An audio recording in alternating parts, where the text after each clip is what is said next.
Number আমি নিচে একটু বলেন কষ্ট করে।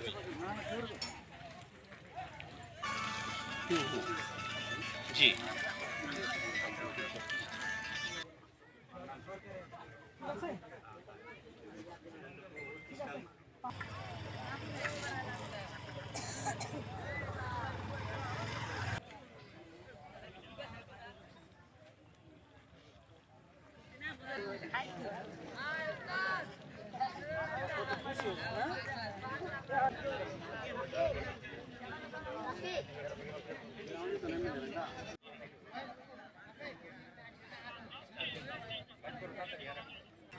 বক্তৃতার সাথে মিলে আছো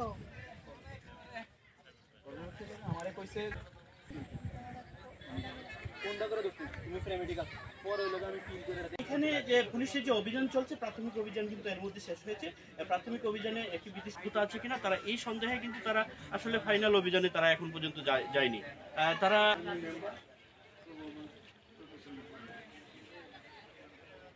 না এগুলো তার ডিসকানেক্টেড।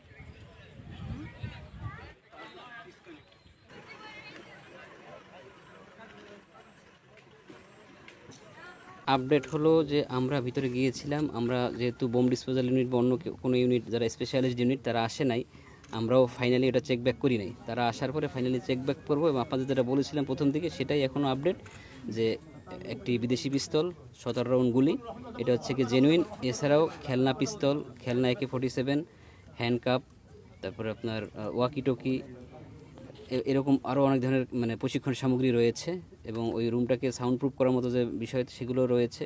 তো আমরা ফাইনালি আপনাদেরকে বলতে পারবো আরও কী কী আছে না নাই, সেটা ওই যে বোম ডিসপোজাল ইউনিট আসুক, ঢাকা থেকে স্পেশালিস্ট ইউনিট আসুক, আসার পরে আপনাদেরকে ফাইনাল আপডেট দিতে পারবো।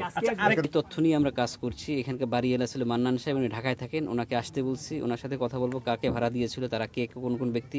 আপনারা জানেন এরা তো বিভিন্ন ছদ্মনাম ধারণ করে, সুতরাং সেই নামগুলো আমরা এখন বলতে চাচ্ছি না, আমরা আরও ডিটেলস জেনে আপনাদেরকে বলতে পারবো। তার কোনো কানেকশন এখানে আছে কিনা আমরা এখনো বলতে পারবো না, কারণ আমরা এটা নিয়ে কাজ করছি। কাজ করার পর মান্নান সাহেব স্যার কি করেন এখন? উনি সাবেক একজন ইউনিভার্সিটির শিক্ষক, যতটুকু জানি উনি ঢাকায় থাকেন।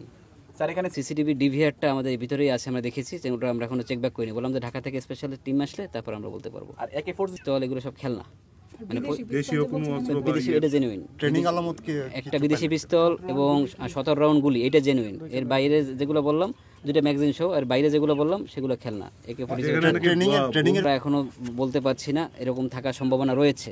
আমরা আরো একটু চেক ব্যাক করে বোম ডিসপোজাল ইউনিট আসুক, আসার পর আমরা বলতে পারবো। লোকজন থাকার সময় এখানে লোকজন ছিল, এখানে মনে হয়েছে যে লোকজন ছিল, রিসেন্টলি লোকজন ছিল। ভিতরে এখন আপাতত কোনো লোকজন নেই। আমাদের সাথে কানেকশন আছে কিনা সেটা আমরা খতিয়ে দেখছি, এটা এখন বলা যাচ্ছে না। কয়েক জায়গায় অভিযান করেছি, আমরা খামার বাড়িতে অভিযান করেছি, মানে জঙ্গিরা এখানে আপাতত মনে হচ্ছে সেটাই।